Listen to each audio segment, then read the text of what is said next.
na alvorada sombria da Inglaterra anglo-saxônica, quando reinos eram forjados a espada e escudo, um nome se destacou acima do choque do ferro e do rugido do mar: Aela.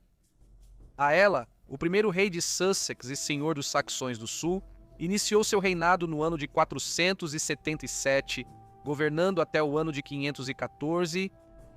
Em uma época em que a Grã-Bretanha tremia entre a luz decadente de Roma e a tempestade crescente dos saxões, ele se destacou como conquistador, líder de guerra e fundador de reinos. Séculos depois, o grande cronista do século VIII, Beda, lembraria dele não apenas como um rei, mas como um detentor do Imperium, um homem que detinha a supremacia sobre outros reinos anglo-saxões. No final do século IX, a crônica anglo-saxônica iria ainda mais longe, nomeando-o como o primeiro, Bretwalda, o governante da Grã-Bretanha, um título reservado àqueles cujo poder ultrapassava fronteiras e cuja vontade moldava o destino da terra. Beda lista 7 reis que detinham tal supremacia. Aela está em primeiro lugar entre eles. Ele não era um monarca cristão guiado pela cruz. Ele era um rei dos antigos deuses, um senhor dos guerreiros, forjado na batalha, governando em uma época em que o destino era escrito em sangue e aço. Esta é a história de Aela, o primeiro Bretwalda, o rei fundador de Sussex e um dos primeiros gigantes da sombria e lendária Era da Inglaterra. A crônica anglo-saxônica foi compilada no reino de Wessex por volta do ano 890, durante o reinado de Alfredo, o Grande. Embora tenha sido registrada em pergaminho 4 séculos após a época de Aela, ela preserva ecos de uma memória muito mais antiga, extraída de crônicas antigas, tradições guerreiras e do sopro vivo das sagas. E em seus registros o nome Aela brilha intensamente. No ano de 477, conta a crônica, Aela veio para a Grã-Bretanha com seus 3 filhos, Simão, Welsin e Cissa, navegando pelo Mar Cinzento em 3 navios. Eles desembarcaram em um lugar que depois ficou conhecido como Simon's Shoal, e lá atacaram os britânicos com fúria implacável. Muitos foram mortos, outros foram levados pelo terror para a vasta floresta de Andrasleag, sendo engolidos por suas profundezas sombrias. No ano de 485, Aela encontrou novamente os bretões em batalha, desta vez às margens do riacho de Merecred. O aço chocou-se contra o aço, e o destino das terras do sul foi decidido em sangue. Outros relatos da batalha surgem de tradições posteriores e mais elaboradas. Entre eles está a versão apresentada por Henrique de Huntingdon, o historiador do século XII, que descreve uma cena mais equilibrada e complexa.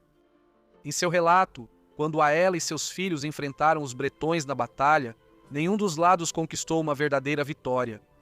A luta terminou não em triunfo, mas em um impasse, e desse equilíbrio incômodo surgiu uma promessa de amizade entre os dois povos. No entanto, sob o acordo frágil, a ambição persistia. Após a trégua, disse que os anglo-saxões enviaram mensagens de volta para suas terras germânicas de origem, pedindo reforços. A paz que havia sido jurada pode ter sido pouco mais do que uma pausa antes da tempestade. Escrevendo no século XIV, o cronista Rogério de Wendover acrescenta mais detalhes, nomeando o líder das forças britânicas como Aurélio Ambrósio, uma figura muito associada à resistência ao avanço saxão. Assim, ao longo dos séculos, a história se torna mais rica e complexa à medida que os cronistas buscavam iluminar o confronto que ajudou a moldar o destino da Britânia primitiva. No ano de 491, a crônica anglo-saxônica fala de um cerco sombrio e definitivo. Aela e seu filho Cissa cercaram a fortaleza de Andredocasta. Quando suas muralhas finalmente caíram, ninguém lá dentro foi poupado, não restou um único bretão. A velha ordem foi varrida, e a terra passou completamente para as mãos dos saxões. Assim Aela conquistou um reino pelo fogo e pelo ferro. A crônica o menciona mais uma vez no ano de 827, onde ele é lembrado como o primeiro dos 8 Bretwalds. Os governantes da Grã-Bretanha, Esse título, registrado pela primeira vez por Beda e depois expandido para incluir Egberto de Wessex, marcava aqueles reis cuja autoridade se elevava acima de todos os outros, senhores supremos cujo poder lançava longas sombras sobre a terra. Os estudiosos há muito debatem o que essa supremacia realmente significava, até onde se estendia o domínio de Aela e quão firme era seu controle sobre o sul da Inglaterra. No entanto, um fato permanece inquestionável. Seu nome aparece primeiro. Entre Aela e o próximo rei citado entre os senhores supremos por Beda, Selwyn de Wessex, já no final do século VI, existe um silêncio nos registros, uma longa e retumbante lacuna. É como se a era de Aela fosse distinta, um capítulo feroz e fundamental na própria formação da Inglaterra. Ele não foi apenas um rei de Sussex. Ele foi lembrado como o primeiro a se elevar acima dos reis, o primeiro Bretwalda, um senhor da Guerra do Alvorecer, cuja chegada remodelou o próprio destino da Grã-Bretanha. No entanto, ao contrário das orgulhosas genealogias preservadas por outros reinos anglo-saxões, Sussex permanece envolto em silêncio, sua linhagem real meio perdida na névoa e na memória. Ainda assim, a tradição diz que Cissa, filho de Aela, sucedeu seu pai após sua morte. Cissa, que esteve ao lado de Aela na difícil formação do Reino dos Saxões do Sul, é lembrado como seu herdeiro, um príncipe forjado com os mesmos fogos da conquista.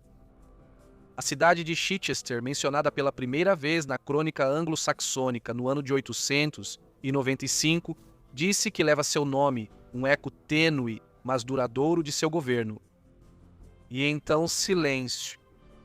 Por mais de um século e meio após Cissa, o registro se torna obscuro. Nenhum feito é contado, nenhuma linhagem é certa. Não sabemos se ele deixou filhos para herdar sua coroa, se houve conflitos entre irmãos disputando o reino do pai, ou se sua linhagem desapareceu na obscuridade. O próximo rei a sair dessa escuridão para a luz da história é Eteluir, lembrado como o primeiro rei cristão de Sussex. Sob seu governo, a antiga ordem pagã começou a ceder à cruz. No entanto, seu reinado não terminou em paz, mas sim em violência. Por volta do ano 685, ele foi morto durante uma invasão liderada por Cetuala, o feroz príncipe saxão ocidental que em breve reivindicaria o trono de Wessex. Após a queda de Eteluir, Sussex permaneceu brevemente sob governantes menores, talvez senhores locais, mas a independência do reino havia sido quebrada.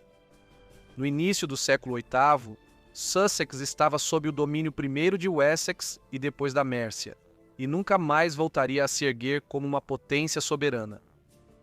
Assim, embora posteriormente outros tenham ostentado o título de rei em Sussex, Eteluir é provavelmente considerado o último governante verdadeiramente independente dos Saxões do Sul, antes que seu reino fosse absorvido por reinos mais poderosos.